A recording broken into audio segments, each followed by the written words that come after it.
Mesdames, Messieurs, amis internautes, bonjour. Mise en place en 2014, accélérant entre autres le développement des investissements en milieu universitaire, le programme de décentralisation des universités arrive-t-il aujourd'hui à remplir la mission qui est la sienne? Pour en parler, aujourd'hui, nous avons l'honneur de recevoir M. Dambélé Maki, coordonnateur du PDU, avec qui nous ferons bien entendu le point des activités de ce programme. Monsieur le coordonnateur, bonjour, merci d'avoir accepté notre invitation. Bonjour. Alors tout de suite, première question, à quel besoin répond la mise en place du programme de décentralisation universitaire et quelles sont ses véritables missions? Vous vous souviendrez que au sortir de la crise post-électorale, l'université d'Abidjan avait été fermée pour élaborer des travaux afin d'admettre les étudiants dans un milieu estudiantin sain, donc débarrassé de tout ce qui ne concourait pas à la formation des jeunes. Aujourd'hui, la situation est qu'il y a une cohorte annuelle d'environ 80 à 100 000 nouveaux bacheliers, donc qui vient taper aux portes des universités publiques, sans compter qu'il y a déjà un gros déficit d'équipement pour les 250 à 300 000 étudiants actuels. D'où la nécessité pour le gouvernement d'investir massivement dans les universités publiques, non seulement pour accueillir le flot d'étudiants qui arrivent, pour assurer une formation de qualité à sa jeunesse qui va prendre en charge cette économie émergente à l'horizon 2020, mais aussi dans le cadre de l'aménagement du territoire pour que chaque étudiant ou étudiante, d'où qu'il soit, de quelques régions qu'il soit en Côte d'Ivoire, puisse avoir accès à un dispositif d'enseignement supérieur proche de chez lui. Donc voilà les raisons principales qui ont amené le gouvernement à mettre en place le programme de décentralisation des universités. Et à ce jour, les objectifs qui nous sont fixés jusqu'à l'horizon 2020 consistent à développer essentiellement 5 universités. Je parle de Mans, pour lequel l'ouverture officielle de l'université a déjà été faite le 6 février 2017. Donc c'est un grand pas qui a été fait et pour lequel nous continuons de travailler pour améliorer les conditions non seulement de vie des étudiants, mais également d'enseignement, du personnel d'enseignement technique et d'encadrement des enseignants. Nous travaillons sur l'université de Korogo, pour lequel nous avons déjà mis à disposition il y a à peu près 6 mois des bâtiments à usage académique. Je parle des amphithéâtres, je parle des salles de TD, je parle des bureaux des enseignants. Et aujourd'hui, nous travaillons sur tout ce qui est équipement à caractère social. Donc les hébergements, la restauration, les salles à manger et les terrains de sport. Sur Daloa, nous faisons à peu près le même programme sans les hébergements, mais en y incluant la partie sociale qui consiste à réaliser une cuisine équipée avec des salles à manger. Donc là également, nous avons mis à disposition des autorités universitaires des amphithéâtres, des salles de TD, et nous continuons de travailler sur tout ce qui est base vie, c'est-à-dire les terrains de sport, pour que les étudiants puissent développer, comme on dit, un esprit sain dans un corps sain. En dehors de ces 3 universités dont je viens de parler, il y en a 2 autres que nous avons démarrées et qui se situent sur des terrains nus et pour lesquels les estimations de financement telles que c'est présenté aujourd'hui nécessitent que l'État de Côte d'Ivoire fasse le plaidoyer auprès des bailleurs de fonds pour obtenir des concours financiers pour réaliser ces 2 universités. Donc, les discussions sont bien avancées. Nous avons bon espoir que d'ici 2020, les universités de San Pedro et de Bambouk vont ouvrir. Alors, en ce qui concerne San Pedro, d'ores et déjà, ce qu'on peut dire, c'est que les travaux qui consistent à faire la voie d'accès à l'université sont en cours, avec l'amenée d'électricité, avec l'amenée d'eau potable et également de la fibre optique. Et bientôt, nous allons continuer la même chose sur Bamboukou, où les études sont en cours pour démarrer ces travaux. Donc voilà, brièvement présenter le programme que nous faisons et d'une manière ramasser les résultats atteints à date. Alors, monsieur le coordonnateur, vous venez tout à l'heure de faire le point des actions que vous avez menées, mais aujourd'hui, de 2014 à aujourd'hui, est-ce que vous êtes satisfait des résultats que vous venez de nous présenter? Nous nous situons dans le cadre d'un programme, mais comme un programme, c'est plusieurs projets, donc nous ne serons satisfaits, on peut dire, que si le programme est réalisé. Mais déjà, chacun des projets, s'il est réalisé, donne des motifs de satisfaction légitimes, mais qui ne nous permettent pas, comme on dit, de dormir sur nos 2 lauriers, puisque nous continuons nos efforts. Quand je vous parle de Mans, On a ouvert dans des conditions difficiles, certes, mais aujourd'hui, nous sommes en train de remplacer l'entreprise qui a été jugée défaillante sur les hébergements et on espère pouvoir rapidement donner des hébergements aux étudiants. De la même manière, la cuisine a fait l'objet d'une forte pression de notre part. Aujourd'hui, les équipements de cuisine sont installés, on peut y faire à manger. Il reste quelques ajustements sur les salles à manger pour que les étudiants puissent se restaurer tranquillement à l'université. Sur 2 salles de TD, on en a livré une. Sur 2 amphis, on en a livré un. Donc, on continue les efforts. Le défi, dans ce cas, c'est justement de pouvoir réaliser des travaux pour des tranches futures sans trop gêner le fonctionnement des tranches qui sont en cours de fonctionnement avec les enseignements. Donc, c'est ça surtout le défi que nous avons. Sur Daloa, la satisfaction, elle est là. Nous avons livré quelques bâtiments d'enseignement, mais nous continuons de travailler sur la cuisine et sur les terrains de sport. Donc, ce sont des chantiers en continu que nous menons. Donc, c'est un programme qui est estimé à plus de 1,5 milliard d'euros sur une période allant de 2014 jusqu'à 2025. Donc, vous comprenez que ce sont des ressources financières qui ne sont pas disponibles dans le budget de l'État. Et donc, nous avons des discussions très avancées avec des bailleurs de fonds et aussi avec des partenaires privés qui pourraient apporter des concours à l'État pour non seulement financer, mais réaliser ces infrastructures et en assurer la maintenance. Parce que ça, c'est une chose qu'il faut dire aussi dans ce cadre. L'État souvent investit, mais la maintenance ne suit pas. Et là, c'est un changement de paradigme. Il faut absolument que les universités que nous construisons fassent l'objet de maintenance suivie avec les budgets alloués pour faire face à ces enjeux-là. L'ouverture de l'université de Mans, qui à terme doit accueillir 20 000 étudiants, la question du logement demeure une question cruciale. Est-ce qu'on peut avoir une idée de la résolution de ce problème? La question des logements à l'université de Mans avait déjà été traitée. Une entreprise avait en charge de réaliser 500 lits à peu près. Malheureusement, celle-ci n'a pas pu tenir ses engagements et nous avons eu recours à la procédure de résiliation. Aujourd'hui même, je sors d'une réunion où un certain nombre d'entrepreneurs sont ciblés pour reprendre ces travaux. Donc d'ici septembre, les travaux vont reprendre et dans un délai qui reste à déterminer, ça dépend des entreprises. On pense que très bientôt, en tout cas début 2018, on sera capable donc de livrer les hébergements aux étudiants. Mais ce que je voudrais dire en ce qui concerne l'université de Mans, c'est une université qui pour la première fois est dotée du réseau informatique par Wi-Fi disponible sur l'ensemble du site. Et aujourd'hui, grâce à la connexion Internet que nous avons négociée et obtenue, l'étudiant, qu'il soit en résidence, qu'il soit dans la zone de restauration, qu'il soit au cours, a accès à l'Internet. Et l'un des combats que nous menons, c'est justement de faire fonctionner cette interconnexion des universités entre elles, de sorte que le principe de cours en ligne, qui est tant souhaité par le gouvernement, soit une réalité en Côte d'Ivoire. Les difficultés demeurent sur la question de l'interconnexion.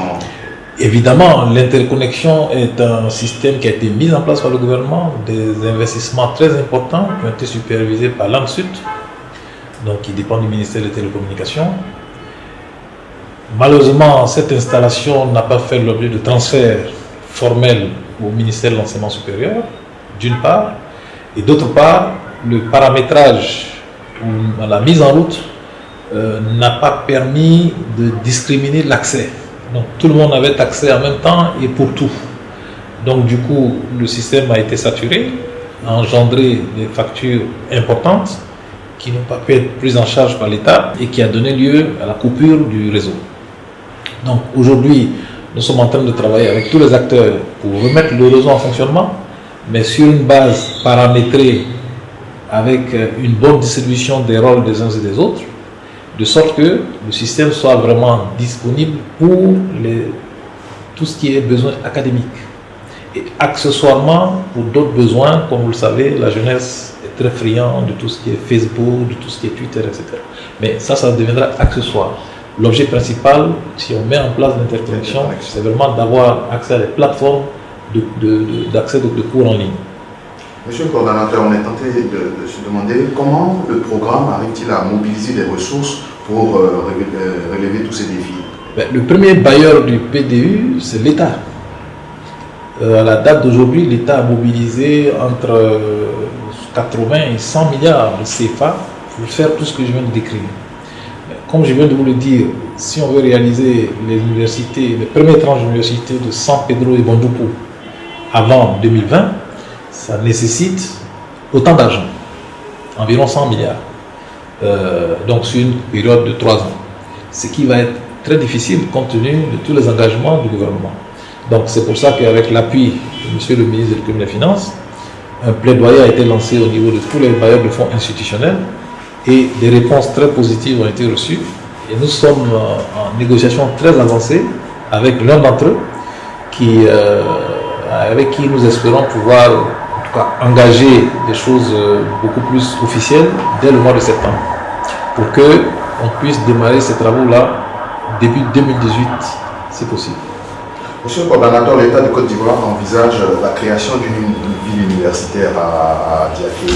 Est-ce qu'aujourd'hui on peut avoir une idée de ce concept, la ville universitaire, et quel est le degré d'implication du programme que vous coordonnez? Ok, vous faites bien de signaler, j'ai parlé de 5 universités, mais il y a une ville universitaire qui s'ajoute au programme, en tout cas dans le programme avant 2020, puisqu'après 2020 il y en a d'autres. À Bengourou, il y a Taboukro, il y a Dabou et Odiéné. Donc l'idée de la ville universitaire, d'abord, elle est beaucoup plus grande. Elle va concerner 50 000 étudiants. Elle est localisée sur le site d'Adjaké.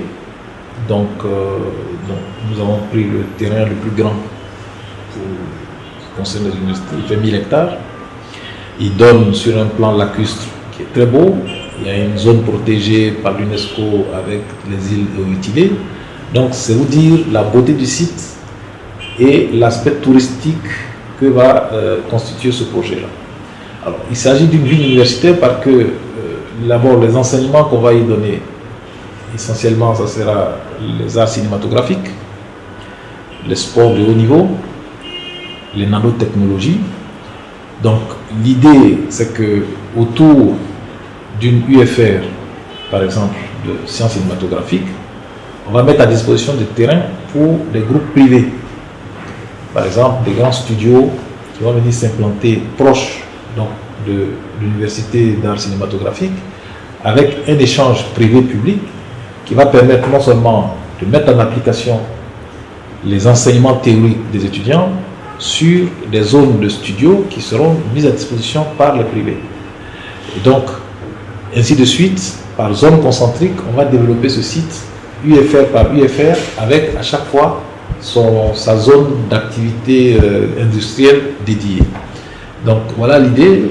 Vous voyez que comme ligne conductrice, on va avoir des routes pour distribuer sur l'ensemble de ce site. On va avoir des banques, on va avoir la police, on va avoir un certain nombre d'infrastructures, de centres de santé, etc., des écoles maternelles, des écoles primaires, puisqu'il y aura autant des privés que des enseignants, que des étudiants. Donc il y aura des zones d'habitation d'étudiants, des zones d'habitation des privés, des enseignants, avec les écoles primaires, les écoles secondaires, etc. etc. Mais ce n'est pas une opération qu'on va faire d'un seul tenant. On va le densifier UFR par UFR sur l'ensemble du site avec des partenariats publics et publics. Monsieur le coordonnateur, qu'est-ce que vous répondez aux Ivoiriens qui estiment que la mise en place de ces différentes universités dans les villes de l'intérieur du pays ne répond pas à leurs attentes, notamment la lenteur de la mise en place? Alors, ce sont des grands projets. Sur les grands projets, je vais vous citer, dans les années 80, la Côte d'Ivoire a réalisé un pôle technologique à Yamoussoukro. Si vous prenez l'UNSTP, c'est une grande école de 1500 étudiants. Si vous prenez l'INSET, c'est une grande école de 1500 étudiants. Imaginez-vous qu'à San Pedro, on fait une école de 3000 étudiants en une seule fois. Donc ça vous donne l'ampleur des défis à relever, l'ampleur des travaux à réaliser. Et quand on fait ce genre d'opération, on ne peut pas s'engager sans un minimum d'études. Donc il a fallu faire l'ensemble des études. Les études consistent en quoi? Il faut capter le besoin. Quel est le besoin des autorités universitaires pour accueillir 3000 étudiants? en termes de nombre de salles de TD, en termes de nombre de salles de TP, d'amphithéâtre, de logement, etc., etc. Une fois qu'on a fait ce travail, il faut faire des études d'impact environnemental et social pour voir quand on va venir implanter un site qui accueille 3000 étudiants dans des zones qui n'étaient pas prêtes à recevoir ce genre de profil. Quelles sont les incidences que ça va créer? Quelles sont les opportunités que ça va créer au niveau de la ville? Vous savez que l'université est un outil puissant de recherche qui, en venant s'implanter, va s'accaparer des problèmes de développement de la région, leur donner une plus-value technique, technologique et le ramener au niveau des populations pour augmenter leur capacité, leur pouvoir d'achat. Donc, c'est tout ça qui fait l'objet d'études préalables. Ensuite, il faut faire les études de sol. Savoir, si je prends le cas de San Pedro, nous venons de faire une mission hier où nous avons survolé le site en avion pendant la zone pluvieuse. On se rend compte du comportement de l'eau sur le site avant de pouvoir dessiner des bâtiments. Sinon, on va faire des choses qui demain vont se retrouver en dessous des côtes de plus hautes eaux, ce qui s'appelle inondation. Donc, c'est toutes ces études que nous faisons, mais on ne fait pas que des études. En parallèle, si vous allez à San Pedro aujourd'hui, nous sommes en train de faire la voie d'accès qui permet d'accéder à l'université. Ce faisant, nous amenons l'eau potable et sur le chemin, nous distribuons l'eau potable au quartier riverain de l'université. Il y a un village derrière l'université que nous alimentons en électricité. Donc, il s'agit de projets de développement. Et quand on fait du développement, on se met dans la durée. Quand on se met dans la durée, on fait des études sérieuses. Et les études sérieuses prennent du temps. Voilà. Donc, ce n'est pas lent. Ça va à un rythme normal, mais qui est le rythme des grands projets. En tout cas, on peut loisivement l'affirmer, la décentralisation universitaire est une réalité aujourd'hui en Côte d'Ivoire. Est-ce qu'on peut savoir quelles sont maintenant vos priorités? Alors, la priorité, il y en a plusieurs. Il faut que absolument les universités de San Pedro de Bondoukou puissent démarrer, j'allais dire, au plus tard dans le premier trimestre 2018. Ça nous demande déjà de faire accélérer les études techniques et architecturales. Donc, les architectes ont été désignés, les plans masse ont été validés par la Commission nationale en charge de cette opération. Et aujourd'hui, nous devons passer au stade des plans de détail de la première tranche consistant à réaliser une université de 3000 étudiants avec 1000 lits. Donc, ces études sont en cours qui doivent donner lieu à des dossiers d'appel d'offres qu'on attend d'ici la fin du dernier semestre, du troisième semestre 2017. Ensuite, on va lancer des appels d'offres.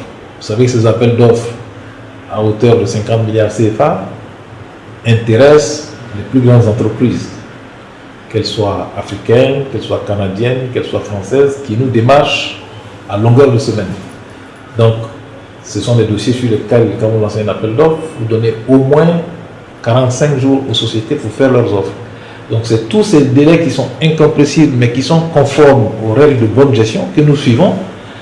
Pour le grand public, c'est lent, mais ce sont des passages obligés. Voilà. Et quand je vous parle de San Pedro de Bondoukou comme priorité, évidemment, il y a la question du financement. Donc, comme je viens de vous le dire, nous sommes en discussion très avancée avec un des partenaires techniques et financiers de la Côte d'Ivoire qui, en tout cas, selon les informations que nous avons échangées, s'apprête, je veux dire, on peut être rassuré à 80% que d'ici la fin de l'année, ce financement sera acquis. Mais nous préparons un plan B parce que ce sont des dispositions qu'il faut absolument prendre quand on travaille pour la jeunesse de Côte d'Ivoire et que le président de la République a pris des engagements pour ouvrir ces universités. Nous travaillons sur un plan B consistant à discuter avec des partenaires privés qui seraient capables de monter des financements à hauteur de 100 milliards, ce n'est pas des petites sommes, avec des taux de crédit le plus que possible jugés concessionnels, parce que les taux de crédit privés sont beaucoup plus chers. Et si c'est beaucoup plus cher, ça veut dire que le gouvernement va payer beaucoup plus. Et là, vous voyez, je ne vous parle que d'une université de 3000 étudiants. Or, l'objectif, c'est 20 000. Donc, si on s'endette trop pour 3 000, comment on va faire quand on va lancer la deuxième tranche pour 7 000, a fortiori 15 000 et 20 000. Donc, c'est pour ne pas bloquer le système que nous cherchons des financements de type concessionnel. Mais à défaut, comme je vous l'ai dit, on travaille également avec des partenaires privés qui sont capables de monter des financements qui ne sont peut-être pas de taux concessionnels, mais qui peuvent être acceptés par le ministère du Budget en Côte d'Ivoire. Et compatibles avec la dette publique. Bien entendu. Nous sommes donc au terme de notre entretien. Un appel à lancer, votre mot de fin. C'est vous remercier, vous qui relayez ce message, qui est un message donc d'espoir pour la jeunesse de Côte d'Ivoire bientôt étudiante. Et donc, remerciement à l'ensemble donc, des gouvernements qui fait confiance au PDU et nous nous inscrivons de manière irrémédiable dans le cadre de la bonne gouvernance de ce programme avec des résultats que nous donnerons au fur et à mesure. Mesdames, Messieurs, amis internautes, nous avons eu l'honneur de recevoir vous, M. Dembélé Maki, coordonnateur du PDU, programme de décentralisation universitaire en Côte d'Ivoire. Avec lui, nous avons fait donc le point des activités de ce programme. Merci.